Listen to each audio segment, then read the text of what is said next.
Hola, buenos días a todos, Dios les bendiga. Feliz día para todos los padres y muchas gracias a todos los que me han enviado sus mensajes de cariño y de apoyo espiritual. Valoro mucho ese detalle y también les doy gracias por sus oraciones.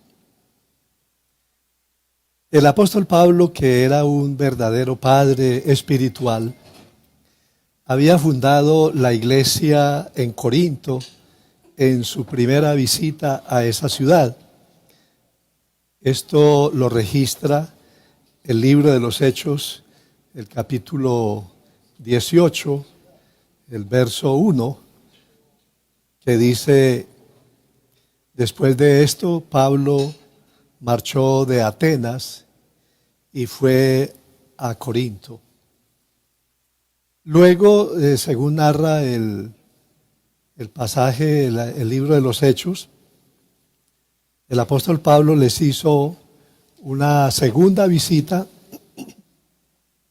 y estaba planeando lo que sería una tercera visita.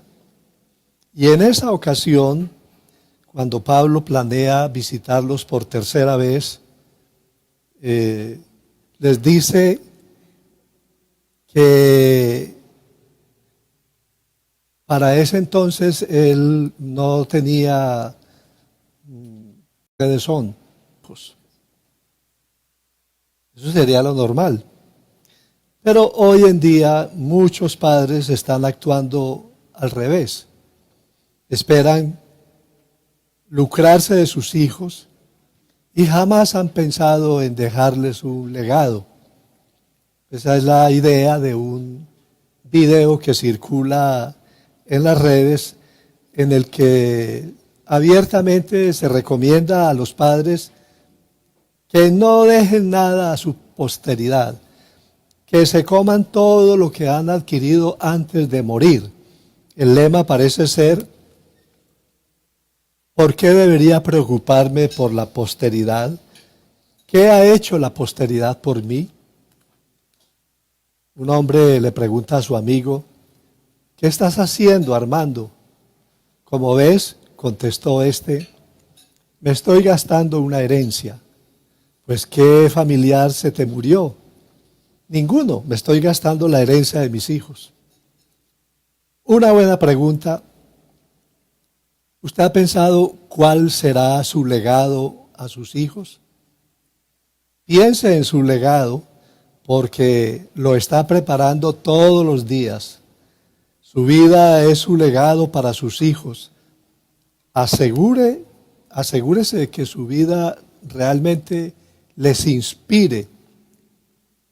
En el lenguaje cotidiano, el término legado hace referencia a los bienes materiales o intangibles que una persona deja a sus sucesores.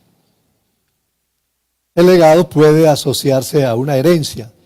Se trata de aquello que un individuo transmite a otros sujetos, por lo general sus descendientes, discípulos, aprendices, etc. En algunos casos, esa transmisión es voluntaria y correcta, aunque también el legado puede darse mediante el ejemplo y los valores éticos de alguien. Ese sería el legado intangible.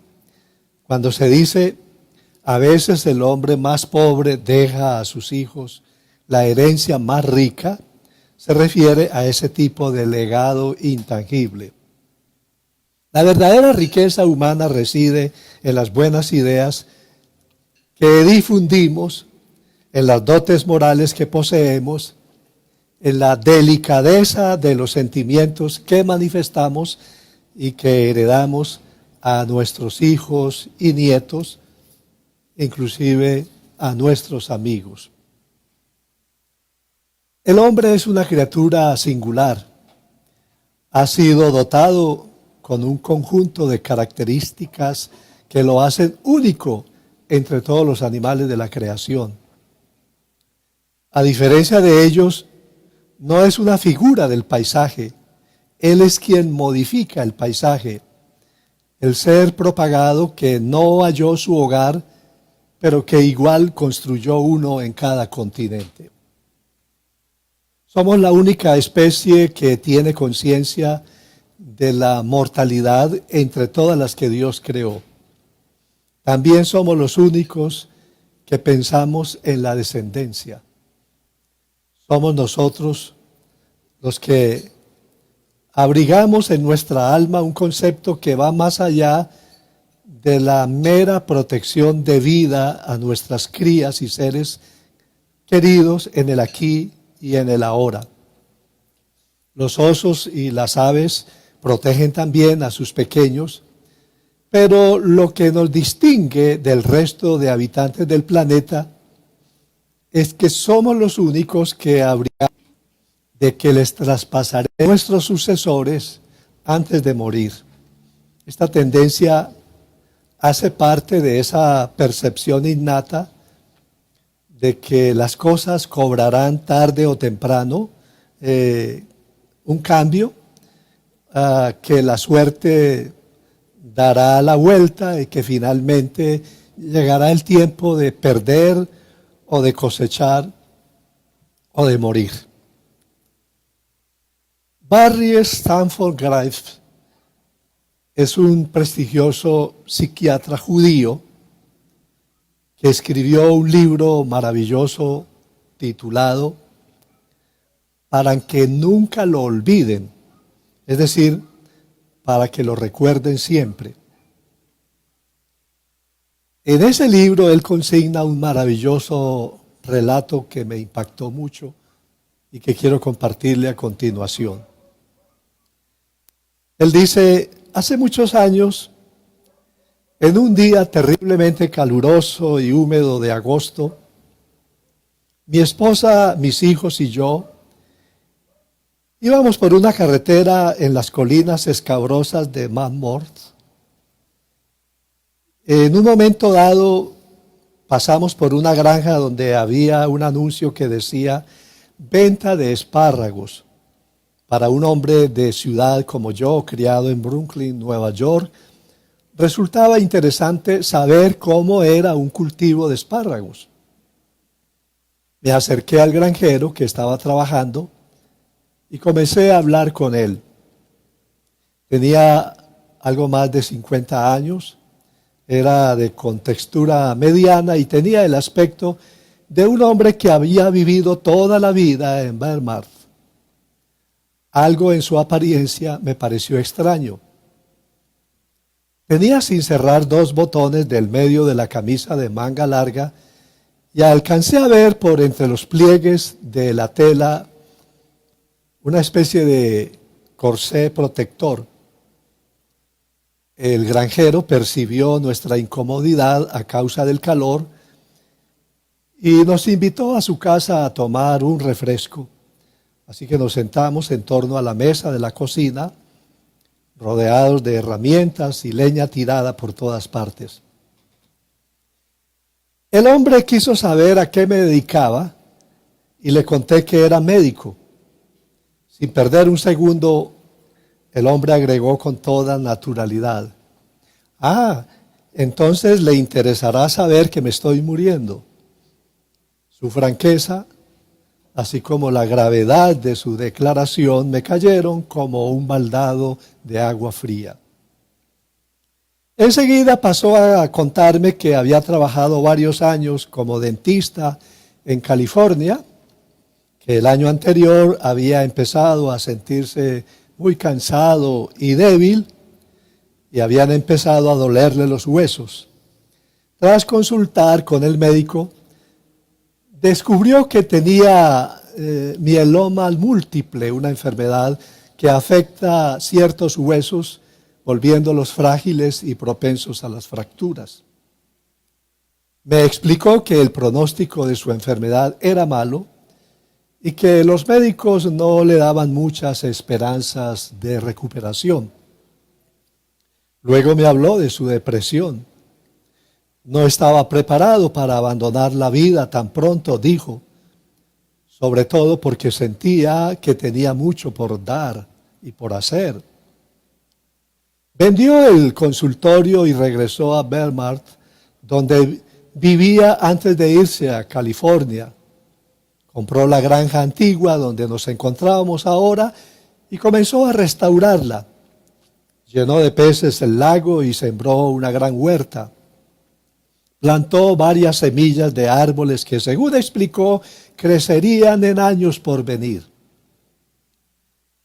Tomé la decisión consciente, dijo muy despacio el dentista granjero, de perpetuar mi vida a mi alrededor mientras me estoy muriendo. Estos actos definirán mi existencia.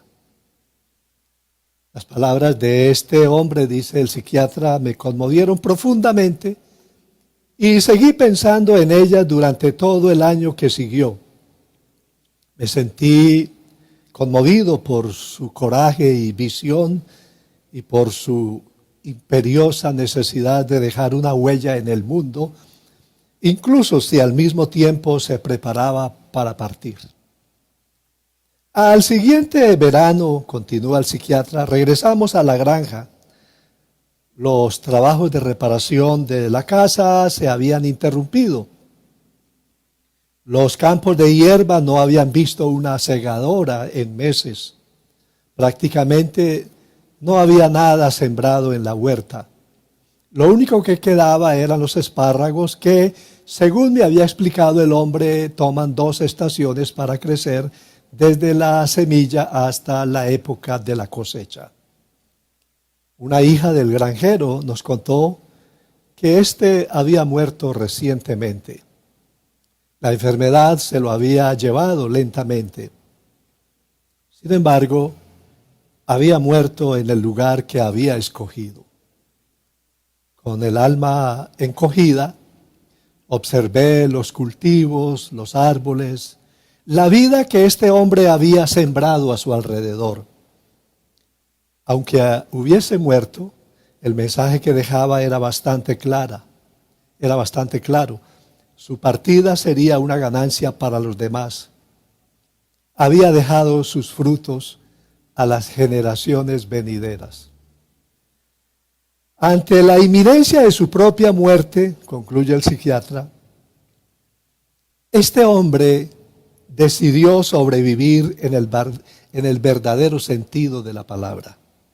Vivir más allá de su propia vida y dejar una forma indeleble en la naturaleza para beneficio de los sucesores. Él tenía la obsesión del sabio que dijo, fui a la espesura del monte porque deseaba vivir con pausa y propósito.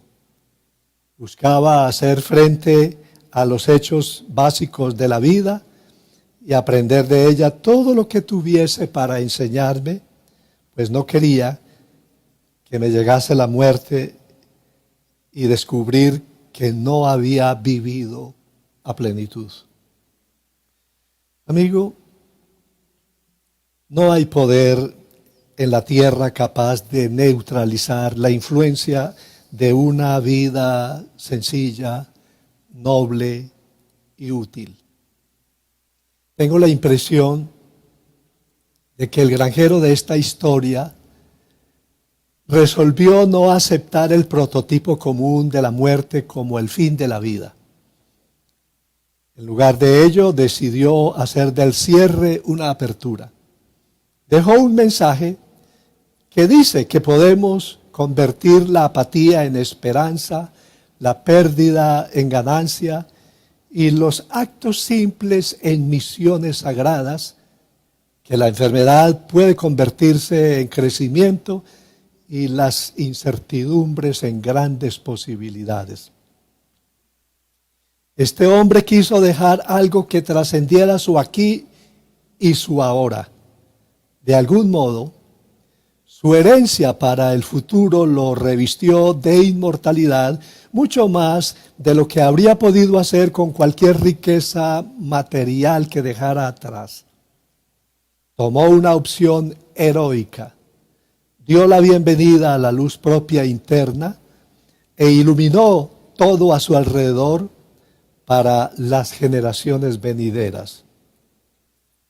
Mientras que algunas personas dejan a sus hijos vastas sumas de dinero y muchas propiedades, otras, menos pudientes, dejan recuerdos, valores, tradiciones e historias mucho más valiosas para sus descendientes que los bienes materiales. Todos tendremos que abandonar esta tierra en algún momento, pero jamás moriremos para aquellos que nos quieren y nos recuerdan bien por lo que les dejamos.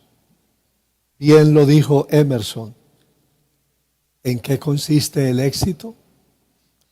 En reírse mucho y con frecuencia, en ganarse el respeto de la gente inteligente y el cariño de los niños, en lograr el reconocimiento de críticos honestos y en resistir la traición de amigos falsos, en saber apreciar la belleza, en encontrar las mejores cualidades de los demás, en dejar el mundo un poco mejor a causa de un hijo saludable, una huerta de hortalizas, o el mejoramiento de la condición social oprobiosa, en saber que por lo menos un ser respira más tranquilo porque tú has vivido. Si logras lo anterior, has triunfado. Qué gran mensaje este. Lo más gratificante de esta vida es haber sido capaz de dar una gran parte de uno mismo a los demás. Así, al morir uno no muere del todo. Y algo más, la muerte nos dejará tranquilos, porque como dice el sabio, la muerte no es causa de pena. Es pena para el que muere sin haber dejado al mundo beneficio alguno. Por eso la meta de todo cristiano no debería ser solamente vivir para siempre, sino crear algo que lo haga. Les recuerdo que la historia juzga al hombre no por sus victorias o derrotas, sino por sus resultados. La inmortalidad no la dan entonces las cosas que hemos dejado aquí, sino las personas en las que hemos influido. El poeta Horacio, refiriéndose al legado que dejaba, escribió en el año 23 antes de Cristo esto, que también me gustaría decir al momento de partir de este mundo. He erigido un monumento más perdurable que el bronce y más alto que la majestuosa cima de las pirámides. Nunca moriré del todo. La herencia que dejo a mis hijos es la historia de mi vida, mi carácter, las huellas de mi andar responsable. Sin lugar a dudas, para bien o para mal, dejamos una huella en esta tierra. Me gusta recordar que algo sobrevive después que uno muere, que lo que hacemos en la vida tiene su eco en la eternidad.